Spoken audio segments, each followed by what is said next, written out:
Hi coaches, my name is Carrie Jordan and I was just on a call with my corporate mentor Keyshawn Graves, who's amazing, and we were chatting about some objections that I'd gotten this week from a potential coach challenger. And I shared how I was going through those with her, and she asked if I would pop in here and share some of my tips on how I typically handle objections. And a lot of these are things that I share with my team all the time, but I just wanted to share with you guys as well in hopes that it would help you guys overcome some objections that I know we all get every day. So the first tip is to be genuine. If you are genuine about wanting to help that person, it won't feel weird to answer their questions, and think of them as questions. Think of it as educating them on something that they don't know enough about. And if you're genuine, you won't feel uncomfortable answering those questions. Remove yourself from the equation. Remove what you get out of it. Remove the success clubs and the commission and all that. Remove that from it and just think, how can I genuinely help this person understand what they obviously don't understand about what we're talking about, whether it's Shakeology or whatever it may be. And if you're genuine and you care, it will show through. And no matter what you say, it will really show that you genuinely care, and then they're more likely to be open and trusting to listen to what you have to say. The second tip is to be educated. Knowledge is confidence. So if you know what you're talking about, you're going to feel really confident answering this person's objections. There are so many tools that Beachbody gives us in the back office and in these incredible trainings that we have that help us to answer objections. That we have the Shakeology podcast, which is incredible. The National Wake Up Call teaches us something new every single week. The back office is filled with so many tools on product launches and talking points, and there's even sample objections to answering in there. So use those tools and educate yourself. Another thing is that I feel like I'm good at answering objections now, but that's only because I've been doing it over and over every day for 2 years.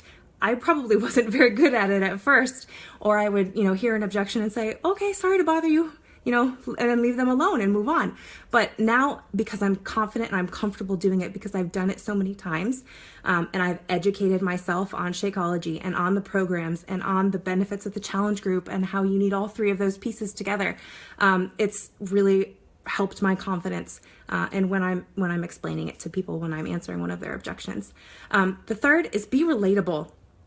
I know we've all heard of feel, felt, found, but really use that. And I know it sounds cliche, but it works.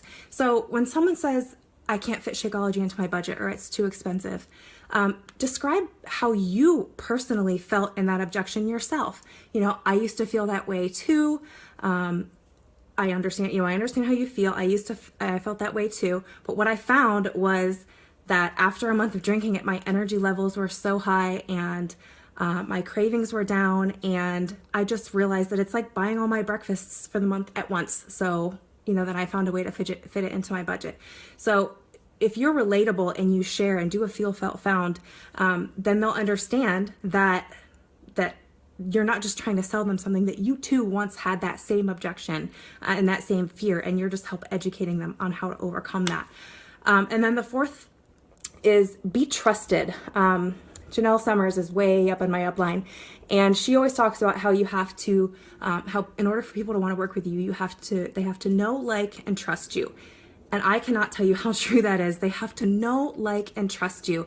And there's a couple ways that you can help people to know, like, and trust you, so that when you are entering into a conversation about objections, they're more likely to listen to you with an open heart and trusting you. So the first way is on your social media. That's your opportunity to brand yourself. That's your storefront. So be fun, be real, be relatable, be vulnerable. I'm almost 34 weeks pregnant, and I've shared that entire journey on social media, so people know what the nursery looks like. They know our story, and that makes me real to them because I've been sharing that on social media. And that makes me relatable too. It shows that I'm human. I've shared, that I was a single mom in the past, so that makes me more relatable to people. And when you're vulnerable, people are gonna trust you because you're willing to open up about yourself. And then that will just help when you have, you're answering their objections. You're not just some robot who's trying to sell them something. You're a real person. And then the other way is building the relationship first. If you've talked to them for a while, they will be more likely to listen, with an open heart because you're real to them. You're a real person. You've talked about carpool lines or your love for pumpkin spice lattes or whatever it is you've connected in private message and build a relationship on each other's Facebook pages. So they're more likely to listen when you have an answer because they know that you have their best interest at heart. You really care. Some of the sample objections that I had from this one message from this dream team coach of mine was she was afraid that coaching would be too salesy. She was afraid of her friends' opinions. She was unsure about Shakeology. Her next door neighbor is really high up in Advocare, so she wanted me to compare Advocare and Shakeology, which is like so easy anyway, again, because I'm educated on it. And her husband works at a gym and she's a mom of 4 kids and she already has a job, so time was another issue. She gave me all of these objections. And I just took a step back and I prayed about it. And I just calmly and with, education and genuineness in my heart to try to help her see what an incredible opportunity this would be if she could just get past those things.